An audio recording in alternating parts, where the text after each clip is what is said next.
Assalamualaikum warahmatullahi wabarakatuh. Perkenalkan kami kelompok 2 dari mata kuliah Sistem Informasi Bisnis. Di video kali ini kami akan mempresentasikan hasil kerja kelompok kami, yaitu mengenai sistem informasi pemasaran. Sebelumnya, perkenalkan anggota dari kelompok 2. Saya sendiri Nur Zakiatul Fariha dengan NIM akhir 01, Nabila Islami dengan NIM akhir 22, Indra Bahtiar dengan NIM akhir 51, Sofiul Jannah dengan NIM akhir 62, Cahyani Mufarrohah dengan NIM akhir 80, dan Nur Nabila dengan NIM akhir 104. Baik, langsung saja ke pemaparannya. Pengertian sistem informasi pemasaran. Menurut penjelasan para ahli, pemasaran merupakan suatu keseluruhan dari kegiatan bisnis untuk merencanakan, menentukan harga, mendistribusikan, dan mempromosikan barang atau jasa yang memuaskan kebutuhan pembeli yang ada ataupun pembeli potensial. Dan menurut Philip Kotler, bahwa pemasaran adalah proses sosial dan manajerial ketika seseorang atau kelompok memperoleh suatu kebutuhan dan keinginan melalui produksi atau penciptaan ataupun dengan pertukaran produk dan nilai. Sistem informasi pemasaran digunakan oleh bagian pemasaran dalam sebuah perusahaan di mana untuk memasarkan produk-produknya. Sistem informasi pemasaran ini merupakan gabungan dari keputusan yang berkaitan dengan 4P, yaitu yang pertama ada produk, yang kedua ada promosi, kemudian yang ketiga ada tempat, dan yang keempat yaitu harga. Yang berkaitan dengan produk yaitu seperti produk apa yang akan dibeli oleh pelanggan untuk memuaskan kebutuhannya. Kemudian pada promosi di sini untuk meningkatkan atau mendorong penjualan. Kemudian pada tempat yaitu di sini tempat distribusi sebuah produk secara fisik kepada pelanggan melalui saluran distribusi. Kemudian pada harga itu terdiri dari semua elemen yang berhubungan dengan apa yang dibayar oleh pelanggan. Baik, untuk selanjutnya yaitu definisi sistem informasi pemasaran menurut para ahli. Yang pertama, menurut Marshall dan Lamothe tahun 1992 menjelaskan bahwa sistem informasi pemasaran akan berhubungan dengan suatu sistem yang luas dan fleksibel, formal dan berkelanjutan yang dirancang untuk memberikan suatu susunan aliran informasi yang relevan untuk memandu pembuatan keputusan pemasaran.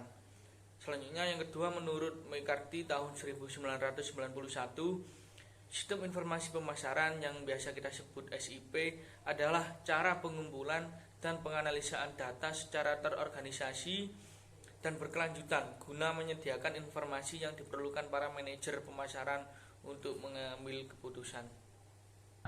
Selanjutnya yaitu manfaat sistem informasi pemasaran. Yang pertama, mengetahui kebutuhan pelanggan atau konsumen. Berdasarkan data-data pemasaran pada lapangan, perusahaan akan mudah mengetahui produk dan jasa yang diinginkan dan dibutuhkan oleh konsumen, sehingga perusahaan akan mempersiapkan produksi untuk pengambilan keputusan dalam persiapkan jumlah barang atau produksi yang akan diproduksi untuk periode produksi yang akan datang.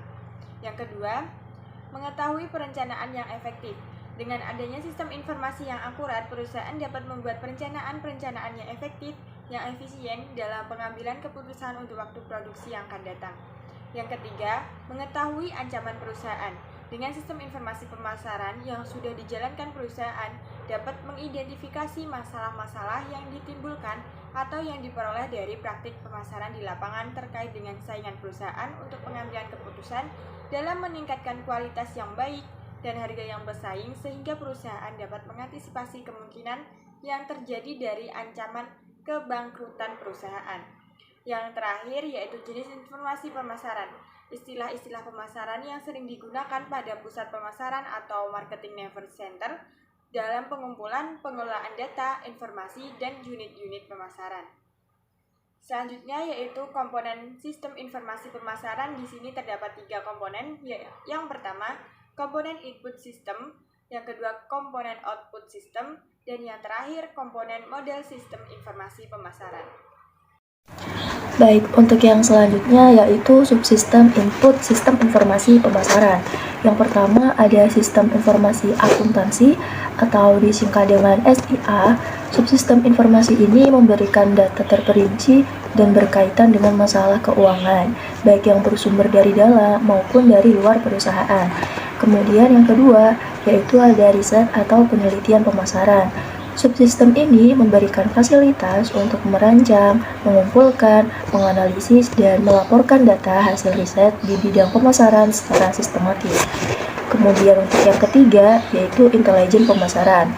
Subsistem ini setiap hari mengumpulkan data dan informasi yang berkaitan dengan lingkungan perusahaan, khususnya mengenai pesaing untuk membantu para manajer mempersiapkan dan menyempurnakan rencana pemasarannya.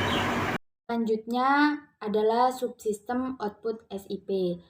Ada 5 subsistem. Yang pertama, subsistem informasi produk. Subsistem ini memberikan informasi apa saja yang berkaitan dengan produk yang dijual oleh perusahaan. Misalnya siklus produk, harga produk, status produk, spesifikasi produk, dan lain sebagainya. Yang kedua, subsistem informasi harga. Subsistem ini memberikan informasi tentang harga setiap produk yang akan dijual. Yang ketiga, subsistem informasi tempat. Subsistem ini memberikan informasi tentang bagaimana produk didistribusikan kepada konsumen. Dan yang keempat, subsistem informasi promosi. Subsistem ini memberikan informasi tentang komunikasi pemasaran seperti apa yang paling efektif. Dan yang terakhir, subsistem informasi bauran terpadu yang merupakan penggabungan informasi dari keempat subsistem di atas. Jadi, sistem laporan dapat disajikan dalam 4 aspek terpisah bagi pemakaiannya dan dapat juga disajikan dalam satu aspek yang terintegrasi, tergantung informasi yang dibutuhkan oleh pemakai atau user.